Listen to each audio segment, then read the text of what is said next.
வீட்டுக்கு புதுசா பெயிண்ட் எல்லாம் அடிச்சிருக்காங்க.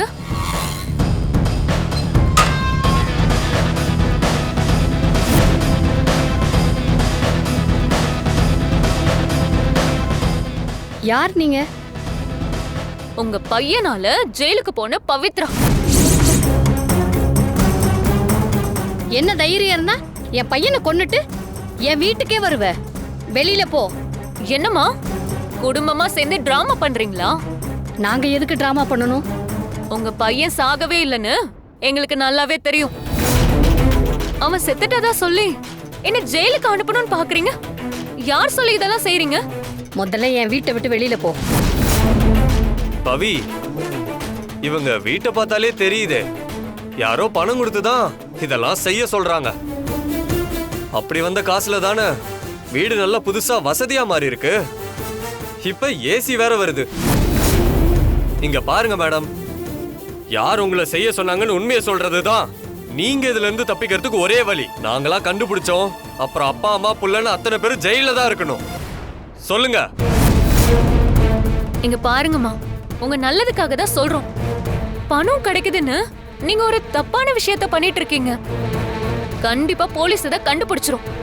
அதுக்கு முன்னாடி நீங்களே நடந்ததை சொல்றதுதான் உங்களை காப்பாத்தும். சொல்லுங்க, ஜேபி உயிரோட தானே இருக்கான்?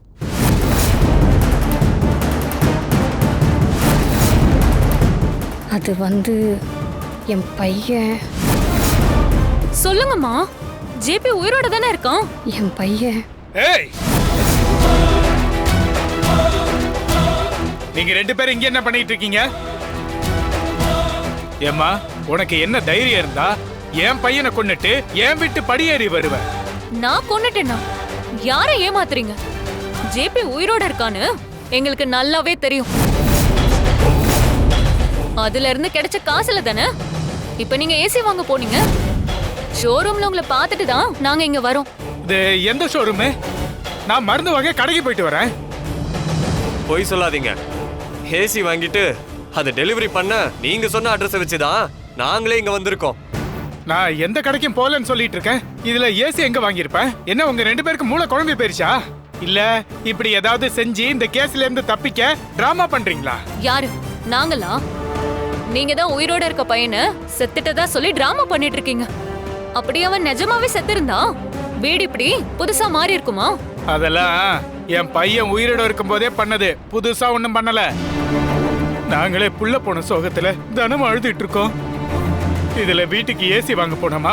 கிளம்புங்க ரெண்டு பேரும். அப்படியா பவி? இன்னும் கொஞ்ச நேரத்துல ஏசி வந்து டெலிவரி ஆகணும்ல, அப்ப தெரியும் இவரோட பையனை இழந்தா சோகம் என்னன்னு. எனக்கு என்ன பாருங்க.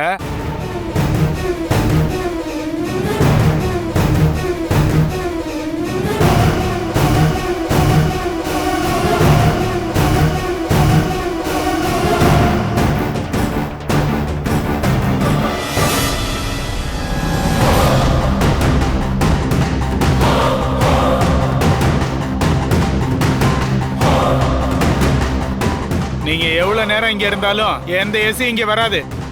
நான் தான் ஏசி கடைக்கே போலன்னு சொல்றேனே. தேவையில்லாம இங்க இருந்து பிரச்சனை பண்ணிட்டு இல்லாம ரெண்டு பேரும் இங்க இருந்து கிளம்புங்க. இல்ல இப்பவே இன்ஸ்பெக்டருக்கு போனை போட்டு என் வீட்டுக்கு வந்து பிரச்சனை பண்றீங்கன்னு சொல்லுவேன். என்ன மிரட்டுறீங்களா? தப்பு பண்ணது நாங்க இல்ல, நீங்க தான். பவி விடு, நம்ம கிளம்பலாம். அது இல்ல அர்ஜுன். நான் தான் சொல்றேன்ல, வா. அர்ஜுன் வா.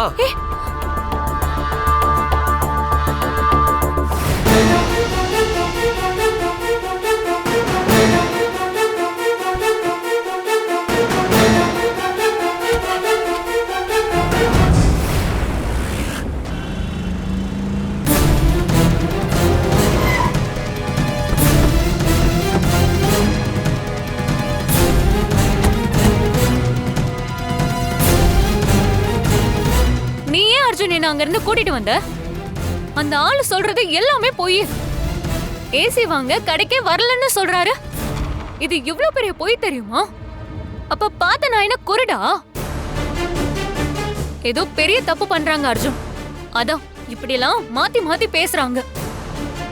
கொஞ்சம் விட்டிருந்தா அவங்க சம்சாரம் எல்லா உண்மையும் சொல்லிருப்பாங்க. நீ சொல்றதெல்லாம் எனக்கு புரியுது பவி. சரியான ஆதாரம் இல்லாம நம்ம அங்க இருந்து என்ன பண்ண முடியும் சொல்லு? நீ சொன்ன மாதிரி ஏசி டெலிவரி கடையில இருந்து ஆள் வந்திருந்தா அவர் நம்ம கிட்ட வசமா சிக்கி இருப்பாரு. ஆனா அப்படி அங்க யாருமே வரலையே. அப்புறம் அங்க இருந்து என்ன பண்ண போறேன் தான் நான் உன்னை கூட்டிட்டு வந்துட்டேன். அப்ப நான் அந்த கடையில வச்சு அவரை பார்த்தது உண்மை இல்லைன்னு சொல்றியா? நான் அப்படி சொல்லவும் இல்ல, சொல்லவும் மாட்டேன். உன் மேல எனக்கு அந்த அளவுக்கு நம்பிக்கை இருக்கு. எனக்கு என்னமோ கடையில நீ அவரை வாட்ச் பண்றதை தெரிஞ்சுக்கிட்டு அந்த ஆள் தான் அட்ரஸை மாத்தி கொடுத்துருக்கணும். பையன் மட்டும்தான் உயிரோட இருந்துகிட்டே செத்துட்டதா டிராமா பண்றானா? அப்பா அதுக்கு மேல இருக்காரு. இத சும்மா விடக்கூடாது அர்ஜுன். ஏன் இப்படி எல்லாம் பண்றாங்க? யார் சொல்லி பண்றாங்க? இது எல்லாத்தையும் நம்ம கண்டுபிடிச்சாகணும். நான் விட்டுருவேன்னு நினைக்கிறியா பாவி? நான் கண்டிப்பா இதுக்கு காரணமானவங்களை கண்டுபிடிப்பேன். என்ன நம்பு. ஜேபி உயிரோட இருக்காங்கிறத நிரூபிச்சு உன்னை இந்த கேஸ்ல இருந்து வெளியே கொண்டு வருவேன். இது என்னோட பொறுப்பு. ஆனா இதுல முக்கியமான விஷயமே, அதுலயும் அவங்க புத்திசாலித்தனமா நடந்துக்கிறப்ப நம்ம அதை விட ஒரு படி மேல இருக்கணும். ஜேபியோட அப்பாக்கு வெளியில இருந்து எங்கேயோ பணம் வந்துகிட்டு இருக்கு. அதனாலதான் ஏசி அது இதுன்னு வாங்கிட்டு இருக்காங்க. அப்ப அது எங்க இருந்து வருதுன்னு கண்டுபிடிச்சா இதுக்கு பின்னாடி இருக்கிற ரகசியத்தையும் நம்ம கண்டுபிடிச்சிடலாம். கரெக்டா தானே அர்ஜுன்? ஆமா, நீ கவலையே படாத. இந்த விஷயத்துல உன் கூட இருக்கிறது வெறும் அர்ஜுன் இல்ல, உன்னை தொட்டு தாலி கட்டின உன் புருஷ அர்ஜுன். என்ன ஆனாலும் சரி, உன்னை இதுல இருந்து காப்பாத்தாம விட மாட்டேன். வா. எங்க அர்ஜுன்? வா சொல்றேன்ல.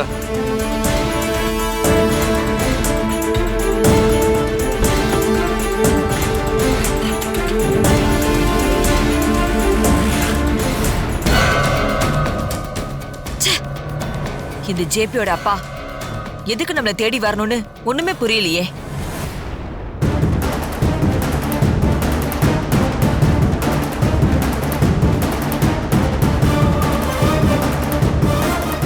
வாங்க, என்னை ஏதோ அவசரமான விஷயமா நேர்ல பார்க்கணும்னு சொன்னீங்க. எதுவா இருந்தாலும் போன்ல பேச வேண்டியதானே? சாதாரணமான விஷயமா இருந்தா போன்ல சொல்லிருக்கலாம் மேடம். ஆனா நான் இப்ப சொல்ல போறத கேட்டா நீங்களே ஷாக் ஆயிடுவீங்க. ரொம்ப பில்டப் கொடுக்காம வந்த விஷயத்த சொல்லியா? அந்த பவித்ரா இருக்கல்ல மேடம், அவளுக்கு என் மேல டவுட் வந்துருச்சு மேடம்.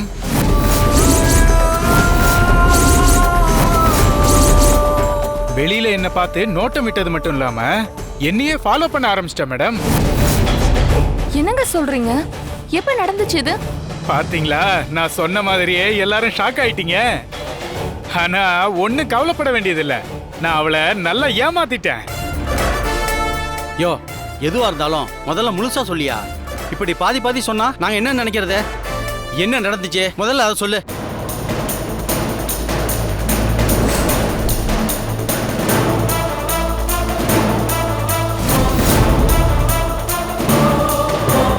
இவ பவித்ராவாச்சே.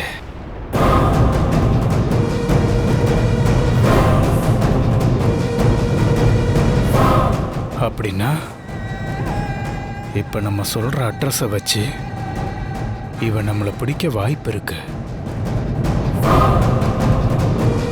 உங்க அட்ரஸ் சொல்லுங்க சார். அது நம்பர் 176 1வது அவென்யூ, நியூ காலனி. சரிங்க சார், நீங்க பேமெண்ட்டை பே பண்ணிடுங்க சார். நான் இதை பேக் பண்ணிடுறேன் சார். ஓகேங்க, ஓகே.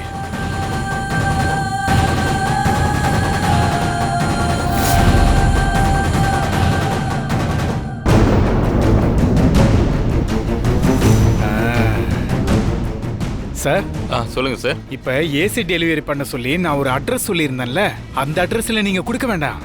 நான் வேற ஒரு அட்ரஸ் தரேன், அதுல கொடுத்துருங்க. சொல்லுங்க சார்.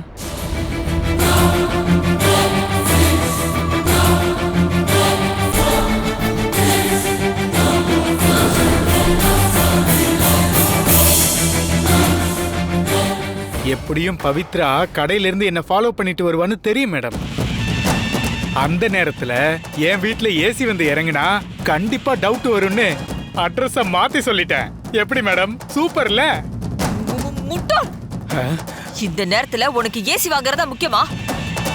கொஞ்ச நாளைக்கு அமைதியாவே இருக்க முடியாதா? அக்கா, ஜேபி தான்க்கா. ஏய், எதுவா இருந்தாலும் நானே உனக்கு ஃபோன் பண்றேன்னு சொன்னேன்ல, நீ பண்ணக்கூடாதுன்னு சொல்லியிருக்கேன்ல. ஒன்றும் இல்லை மேடம், நீங்கள் எனக்கு கொடுத்த அட்வான்ஸ்லாம் செலவாயிடுச்சு. அடப்பாவி, அதுக்குள்ள அவ்வளவு காசு காலி பண்ணிட்டியா?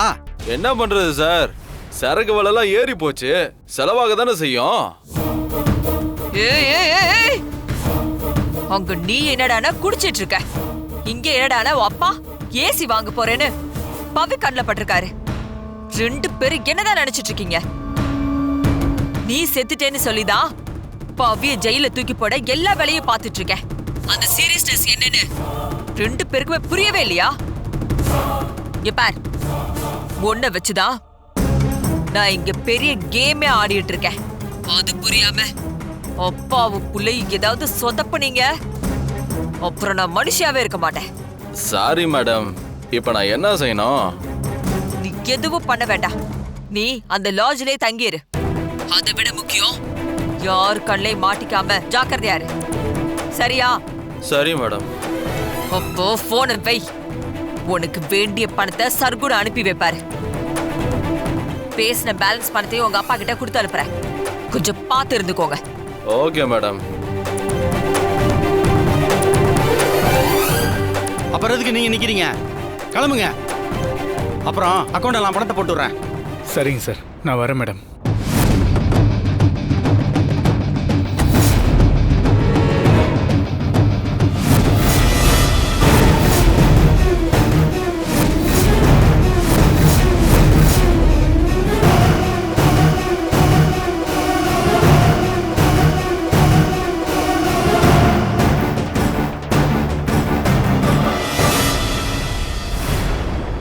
நினைச்சேன் இந்த ஆள் வீட்டுக்குள்ள வரப்பவே நீங்க தான் இதுக்கு பின்னாடி இருக்கணும்னு.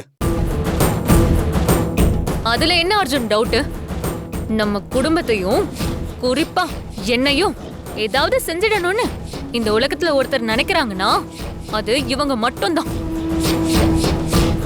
என்னை கடத்தி வச்சதுல இருந்து, என்ன மாதிரியே ஒருத்தைய அனுப்புனதுல இருந்து, இப்போ இந்த கொலைகேஸை வச்சு என்ன ஜெயிலுக்கு அனுப்புற வரைக்கும் எல்லாமே இவங்களோட பிளானா தான் இருக்கும். அதனால தானே இவரு இப்ப இவங்கள மீட் பண்ண வந்திருக்காரு. இல்லனா இவருக்கு இங்க என்ன வேலை இருக்கு? என்ன அமைதியா இருக்கீங்க? நாங்க சொன்ன உண்மையெல்லாம் உங்களை ஊமையா கேடுச்சா? சச்சா, நான் ஒன்னும் அதிர்ச்சியில அமைதியால ஆகல அர்ஜுன், குழப்பத்துலதான் அப்படி நிக்கிறேன். சர்குணம் இவரு இன்ட்ரெஸ்டுக்கு பணம் கொடுத்திருக்காரு, அதுக்கு வட்டி கட்டதான் இவர் இங்க வந்தாரு. மத்தபடி நீ சொல்ற எதுவுமே எனக்கு புரியல. ஒருவேளை நான் இதெல்லாம் செஞ்சிருந்தேனா அதுக்கு காரணமா இருக்கிற ஒரு ஆளை என் வீட்டுக்கேவா வர சொல்லுவேன்? 2 பேரும் கொஞ்சம் லாஜிக்கா யோசிக்க மாட்டீங்களா? ஏன் அர்ஜுன், பவித்ரா தான் இப்படி யோசிக்கிறானா? நீ ஃபாரின்ல படிச்சுட்டு வந்த பையன், நீயாவது கரெக்டா யோசிக்க மாட்டியா? அதுவும் இல்லாம உன்னை நான் ஒரு ஆபத்துல இருந்து காப்பாத்திருக்கேன். அப்படி இருக்கிறப்ப நானே எப்படி உனக்கு எதிரா இதெல்லாம் பண்ணுவேன்? நானும் நீங்க காப்பாத்துறதை வச்சு அப்படிதான் நினைச்சேன். ஆனா போக போக தான் அதுவே நீங்க போட்ட டிராமாவா இருக்குமோன்னு தோணுது. ஐயோ, அதுல எந்த சந்தேகமும் வேண்டாம் அர்ஜுன். அது இவங்க போட்ட டிராமா தான்.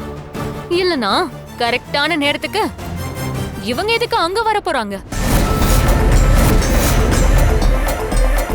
பவித்ரா, கூட கண்ணுல பார்த்தா எல்லாமே குற்றமா தான் தெரியுங்கிற மாதிரி நீ எப்பவுமே என்ன தப்பாவே நினைக்கிற. அதான் உன்னோட பிரச்சனையே.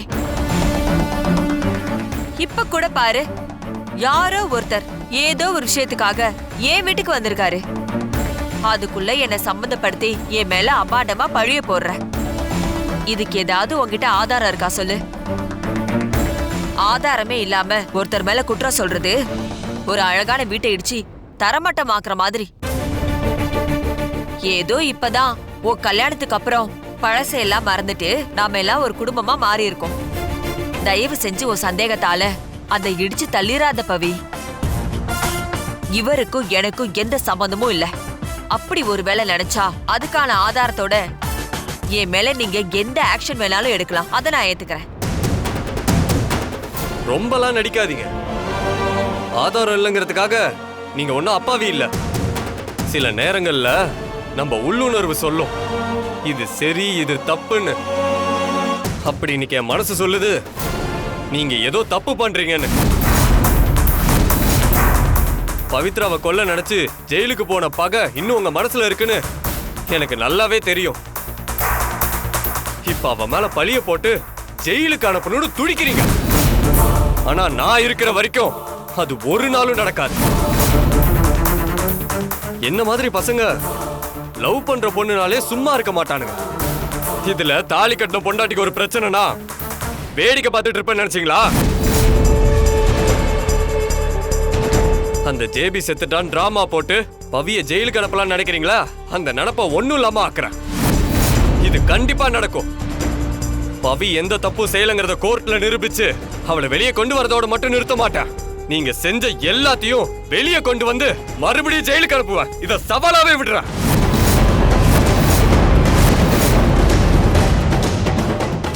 வா பவி போலாம்.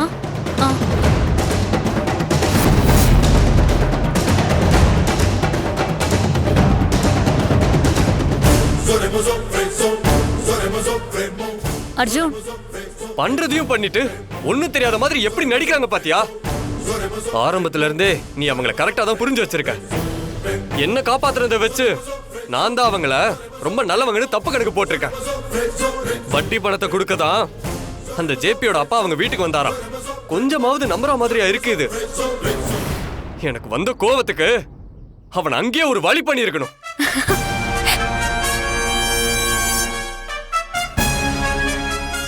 என்ன பவி அப்படி பாக்குற? உனக்கு இவ்ளோ கோவம் வருமா அர்ஜுன்? ஏன்? இல்ல, நீ கோவப்பட்டு சில நேரங்கள்ல நான் பார்த்திருக்கேன். ஆனா இப்படி உன்னை பார்த்ததே இல்ல. அந்த காயத்ரி கிட்ட நீ எனக்காக பேசினப்ப உன்னோட உண்மையான கோவத்தை நான் உன் கண்ணுல பார்த்தேன் அர்ஜுன். இது வரைக்கும் நான் அதை பார்த்ததே இல்ல வேற எங்கேயும். கோவம் வராம எப்படி பவி இருக்கும்? அவங்க உன்னை ஃப்ரேம் பண்ணி ஜெயில தள்ள பாக்குறாங்க. அந்த இடத்துல யார் இருந்தாலும் அப்படிதான் ரியாக்ட் பண்ணிருப்பாங்க. நான் உன் கைய பிடிச்சது வாழ்க்கையில உன் கூட ஒன்னா இருக்கணுங்கிறதுக்காக மட்டும் இல்ல, எந்த பிரச்சனை வந்தாலும் உன் கூட துணையா இருக்கணும் தான். இதையெல்லாம் பண்ணது அவங்க தானு மட்டும் தெரியட்டும். இது என்ன, இதை விட ஜாஸ்தியான கோவம் அவங்க மேல இருக்கும். அதுக்கப்புறம் பாரு அவங்க மொத்த பேரையும் நான் என்ன பண்றேன்னு. சரி சரி, நீ இப்படி எல்லாம் டென்ஷன் ஆகாத. நாம டென்ஷன் ஆனா அது அவங்களுக்கு தான் சாதகமா அமையும். நிதானமா இருந்து இந்த பிரச்சனையை சரி பண்றதுதான் கரெக்ட். சரி, நீ முதல்ல கார்ல ஏறு.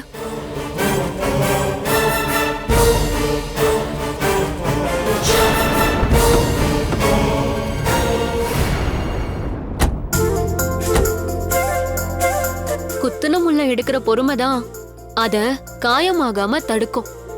அந்த பொறுமை தான் இப்ப நமக்கு தேவை. ஆனா இன்னைக்கு ஒரு விஷயத்த நல்லா தெரிஞ்சுக்கிட்டேன். என்ன? தனக்கு பிடிச்ச பொண்ணுக்கு ஒரு பிரச்சனைன்னு வந்துட்டா போதும், பசங்களால அதை பார்த்துட்டு சும்மா இருக்க முடியாதுன்னு.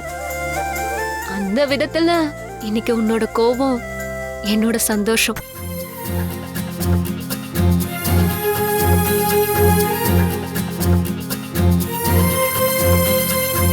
அப்ப அந்த சந்தோஷத்தை எக்ஸ்பிரஸ் பண்ணலாமா? எப்படி?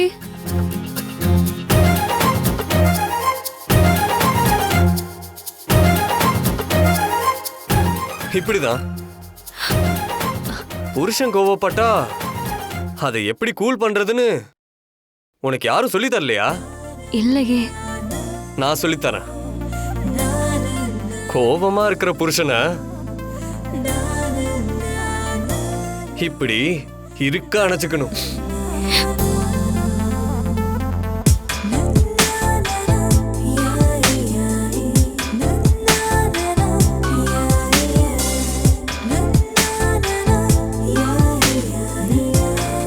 அப்புறம் அவன் கண்ணோட கண் பார்த்து அவன் முகத்துக்கிட்ட வந்து மெதுவா அவன் உதட்டுக்கிட்ட நெருங்கி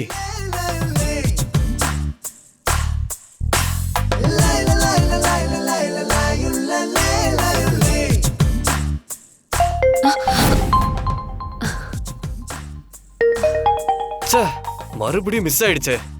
டே வாலு, கொஞ்ச நேரத்துல என்னையே மயக்கிட்டல. அர்ச்சனா கால் பண்றா. அதானே, நான் சந்தோஷமா இருந்தாலே என் குடும்பத்துக்கே பிடிக்காதே. சொல்ல அர்ச்சனா. பவி, உடனே நியூஸ் வச்சு பாரு. ஏன்? ஐயோ நீ பாரு, உனக்கே தெரியும். சரி சரி ஓகே. என்னவா? நியூஸ ஆன் பண்ணி பார்க்க சொல்றா. சரி போடு. ஆ. அண்மையில் உயிரிழந்ததாக சொல்லப்பட்ட ஜேபி என்கின்ற ஜெயபிரகாஷின் உடல் தற்போது காவல்துறைக்கு கிடைத்திருக்கிறது. இவர் காணாமல் போன வழக்கை போலீசார் ஒரு புறம் விசாரித்துக் கொண்டிருக்க, முகம் முழுவதும் சிதைந்து போன நிலையில் அவர் உடல் போலீசிற்கு கிடைத்திருப்பது மேலும் இந்த வழக்கில் திருப்பத்தை ஏற்படுத்தியுள்ளது. மேலும் தற்பொழுது காவல்துறையினர் பிரேத பரிசோதனைக்காக ஜேபியின் உடலை அரசு மருத்துவமனைக்கு கொண்டு சென்றிருப்பதாக தகவல் கிடைத்திருக்கிறது. என்ன பவி, அவன் உயிரோட இருக்கா நாம நினைச்சிட்டு இருக்கோம். நியூஸ்ல அவன் பாடி கிடைச்சிருச்சுன்னு சொல்லிட்டு இருக்காங்க. அதுக்கு வாய்ப்பே இல்லையே. ஏதோ தப்பு நடந்திருக்கு அர்ஜுன். இவ்ளோ நாளா கிடைக்காத பாடி நாம ஜேபி அப்பாவை நெருங்கினதும் கிடைச்சிருக்குன்னா அவங்க ஏதோ பண்ணிருக்காங்க. சரி வா, பாடியை ஹாஸ்பிட்டல் தானே கொண்டு போயிருக்காங்க, நம்ம அங்க போலாம். ம்